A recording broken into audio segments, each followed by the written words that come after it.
everybody, what's up? It's Lisa from twocreateawebsite.com. Okay, so the video I did last year on SEO and how it's evolved, you guys really seem to like that. And I've been getting a few requests this year to do one for 2014. Here's the deal. Not much has changed between 2013 and 14, and I think going forward, we're going to see more of the same. But there were a lot of things that I did not cover in that last video that I probably should have covered, and I want to clarify some things. And there were a couple of things like the Hummingbird update that happened since this last video that I definitely want to make sure you understand. So with that, let's go.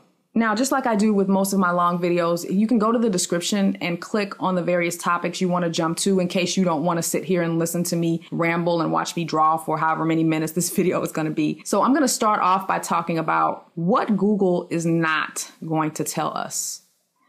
Okay, a lot of you subscribe to Matt Cutts' channel. We've been watching his videos for a long, long time. They can be very informational, but there's some things that, for example, Matt Cutts is not going to tell you, but guess what? I'm going to tell you here in this video. Also, I'm going to talk about Google's technology.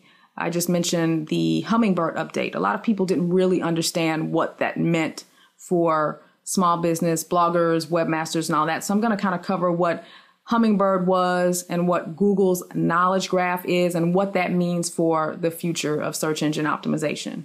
And I also want to talk about my favorite subject, and that is backlink building. Not really. You guys, if you've been following me for a long time, you know this is like such a sore subject for me. But I feel like I minimized the importance of backlinks in that last video, and I just want to clarify a couple of things. And then finally, I want to talk more about what it really means to be an authority. We hear about Google talking about, you want to be seen as an authority. I talked about that a little bit in the last video, but I want to sort of illustrate that a little bit better in this video. All right, so let's start with what Google is not going to tell us. So a lot of us subscribe to the Google Webmaster Tools Central channel, which is usually Matt Cutts putting out videos talking about changes they've made, any kind of penalties related to Google Penguin, backlink building, and all that. So he does a lot of videos. They're usually about 1 to 2 minutes long. This is supposed to be a Matt Cutts video. He stands at his little podium, right? And his videos are very concise, to the point. This is supposed to be his glasses, but does that look like Matt Cutts? No, probably doesn't. Anyway, Matt Cutts does these videos and he talks about all of the Penguin updates and things that you want to avoid if you don't want to get your site penalized. And his videos can be very informative, but sometimes they also generate confusion because 3 months later, what he said in one video is no longer relevant. And Matt gets a lot of hate. And I'm going to defend Matt just a little bit here, because I do agree that he does cause some confusion. But what people have to understand is that Matt's title is the lead of web spam. He is not the search strategist for Google.com. Okay, his job is to fight spam, people who are manually building backlinks to mislead Google into thinking they're more popular than they really are. That's his job.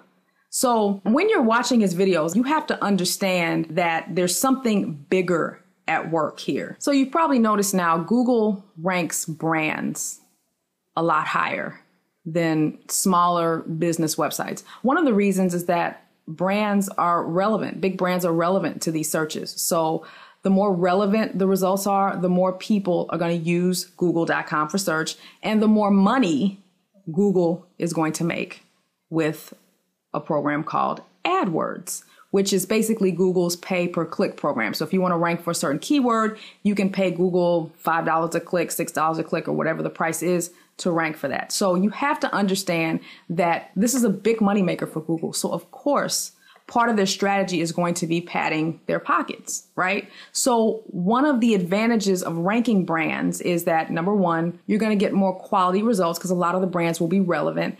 And let's keep it real. It makes it harder for smaller blogs and other smaller websites to rank because brands are dominating so many of the top search results now, right? So that forces these smaller blogs and smaller businesses to pay for AdWords. So that piece that I just explained has nothing to do with Matt Cutts. Matt Cutts is just talking about search from his perspective, which is web spam. So obviously Matt is not going to come on here and say, well, you can disavow your links, but guess what? It's not going to really do much good because we're really trying to maximize our AdWords profits anyway. Ha ha ha ha. I mean, come on, guys. Matt's not going to do that. His job is to focus on the web spam, not the global search strategy for Google.com. That's something Google will never reveal to us, but you have to see how things have changed, and you know that padding their pockets is their goal. So I think it's important for everybody to remember this is not 2005 anymore. And I feel like people are still approaching search engine optimization as if we're still back years ago. It's 2014 and a lot has changed.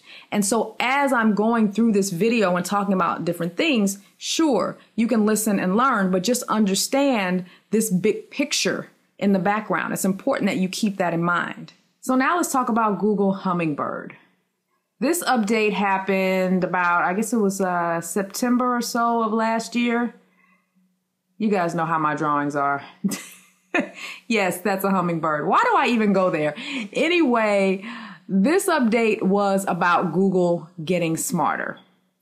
Google now handles longer tail, more conversational queries much better than they have in the past. A lot of people thought that Hummingbird was about penalizing sites. It wasn't about that at all. It was more about them and less about us and how they're better at, understanding what you mean when you do certain queries. So here's an example. We now surf the web a lot differently than we did 10 years ago. Before, we might type in Chicago restaurants. Now, because people are using their mobile devices to do voice search, you might say something more conversational like, show me the best restaurants in Chicago. As a result, Google is going to show you the best rated by stars, right? So this is one example of Google being able to handle more conversational, long tail type queries. But also, even if you type in Chicago restaurants, just without all of that other fluff, you're still going to get the ratings. And this, again, about Google getting smarter. Because here's the deal. If you're searching for restaurants, don't you want to see the ones that are top rated? Don't you want to read the reviews? So again, that's Google interpreting the kind of results that you want to see based on your queries. So Hummingbird was about Google getting smarter.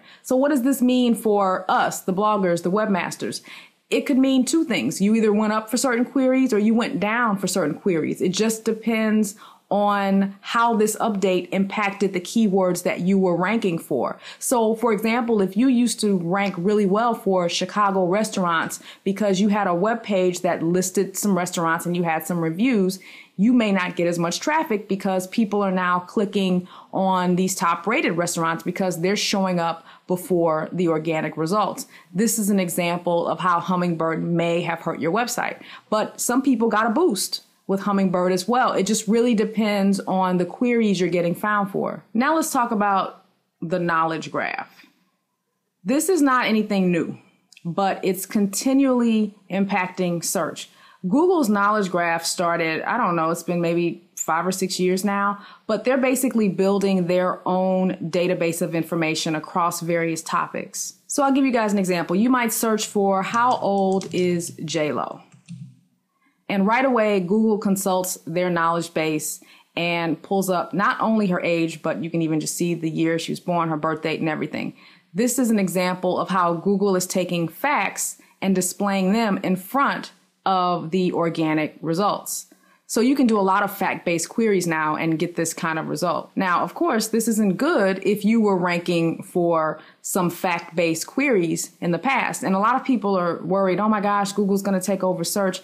I do believe they're going to continue expanding their knowledge graph or their knowledge base or whatever and continually show results for fact-based queries. But when it comes to detailed, longer tail queries, they're still going to show, other websites because it's about diversity. And that's what makes their, results quality. Yes, they still favor brands and they're always going to favor brands, I think, going forward. But they're not just going to completely eliminate, other websites. I don't think so. Now, you guys may think differently. So let's talk about backlinks. My favorite subject, not. in the last video, I feel like I minimized the importance of backlinks. Let me make one thing very clear. Backlinks are still very, if not the most important factor in where a website ranks in Google. They're still very, very important. The biggest difference compared to, let's just say 3 or 4 years ago, is that the kinds of backlinks that count, that will boost your rank, that whole pool of links has been drastically diminished. Does that mean people aren't still manipulating the results? Of course, people are still manipulating the results. As long as backlinks are going to be a factor, there's always going to be room for manipulation. I still see it all the time. But the difference is it's getting harder and harder and harder. So if you want to be one of those people that chases links and chases the algorithm, be my guest. Now, there's a gentleman out there by the name of Spencer Hawes. He owns a website called Niche Pursuits, and he buys expired domains. So let's say he has a website on, I don't know, fishing. He'll go out and he'll look for domains that are related to fishing, that previously had content on them, and have a page rank. A page rank is basically Google's internal measuring system for the kinds of links that link to your website. So a lot of people, they let their domains expire and they have a certain page rank. Well, if those sites that have page rank link to your site, they can help you rank. So what Spencer will do is he'll buy these domains, build up content on them, and link these sites back to his main site to help him rank. This is a manual tactic that people are doing today. People are also doing things like link networks, where they build a bunch of sites and link them together. Some of these people are finding that this still works for them. Again, I can't teach that because I don't know anything about that. And I feel like it's more of a temporary thing, and you're always going to be chasing the algorithm. So, if you want to do that type of SEO, follow Spencer of Niche Pursuits. I like a lot of his content. I own his keyword research software called Longtail Pro. I think it's a great tool for doing some preliminary research, but I don't agree with everything that he does. It's not something that I personally want to do, but he's had some success. So if you want to follow Spencer, go on over to his blog and, hey, tell him Lisa sent you. So that's what I wanted to say about backlinks. They are still important. It's just that the links like the article directory submissions, the guest posting, the link exchanges, all of those don't work as well. They don't count as much because Google knows that people use those to manipulate the results or the rankings. So let's talk about what it means to be an authority and building authority. I think a lot of people think authority is about having, a really big website with a lot of content. And so you think, oh, I'm going to build this really, really large website on fitness, and so I'm an authority. No, Google is like, you have to prove to us you are an authority. Are people liking your content? Are people sharing your content? Do you have share diversity, or are you getting shares from the same groups of people? You know what I mean? Google, again, guys, this is harder than it's ever been. So that's why people are so frustrated. So let me give you guys an example. Let's say your name is Vera Veggie and you want to be the cucumber expert. Okay. So you create a Google Plus account under Vera Veggie, right? So you start a YouTube channel. You love cooking with cucumbers. And you just think cucumbers are the best food in the world, and you want to be found for everything related to cucumbers. Okay, so you put together this awesome video with maybe 101 ways to cook with cucumbers. Okay, this is a lame example, I know. I just bought a NutriBullet, so I've been eating a lot of cucumbers, so I think that's why this is on my mind. Side note. Anyway, so let's say this video is very, very well done. Let's say it gets 1,500 likes and a ton of different comments. Okay. So everybody's liking the video and you got a lot of comments, a lot of shares. Then you use this video to promote your new blog. So in the video, you tell people to, come over to your new blog. Maybe you link to your subscription page like I did in my last video.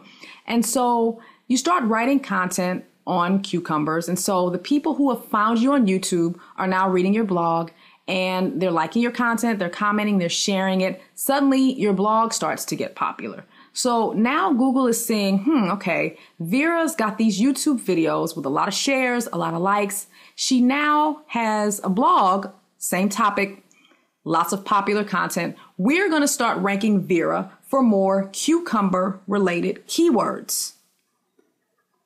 So that's where search engine optimization is moving toward now. It's not so much about manipulation and focusing on keywords. Like if I want to rank for cucumber salad, I'm going to write a bunch of content with cucumber salad in the title and write cucumber salad, cucumber salad, cucumber salad in my content all day. This is not 2005. How many times do I have to say that? You know, we have to keep that in our minds. Google is now looking at the bigger picture. How popular are you everywhere? How much of an authority are you in a given topic? And guess what, guys? That's harder. It's harder to pull that off today. But that's why Google is saying they want people to focus more on being the best in whatever topic they choose instead of focusing so much on keyword manipulation and all the on-page factors like how many words on a page and how many times should I link out to this content. Forget about that. Just put out awesome stuff. Now, that's not to say that there aren't on-page things that you need to do, like making sure your content on your website is very focused. And if you want to rank for some cucumber-related content, you want to make sure your content talks about cucumbers. You can't just have one article on cucumbers and then 50 articles on other vegetables. That's the on-page goal. But the off-page goal is to be effective in many places, to prove to Google that you are an authority. You want to be good on YouTube. You want to have a blog that people comment on, that people share. So Google can say, okay, I think this site is more relevant for this phrase. Is it harder to pull that off today, guys? Absolutely it is. So I think the biggest difference today, and I've said this on my blog, is that you have to have some kind of strategy before you get started. You can't just come out here and just write some content and expect to get thousands and thousands of visitors just from your content. And of course, I sound like a broken record, but you can't rely on Google. You just cannot. You have to see every visitor from them as a bonus. And the idea is if you do a really, really good job of building up your authority in different places, it will help your organic rankings over time. Now, are you going to get tens of thousands of visitors very easily like you could back then? No, but you will still get some traffic. So I hope you guys found this enjoyable. I hope you learned something. If you have something to add, you guys, I am not the expert at SEO like some people call me. No, I'm not. I'm just telling you guys what I'm reading, what I'm learning. So if you want to add something to the conversation, I'll see you in the comments below. And don't forget to subscribe to my blog. I would love to see you there. And if you need help, go to websitebabbel.com, join my forum. I'm there almost every day. I would love to chat with you. So see you there. Bye.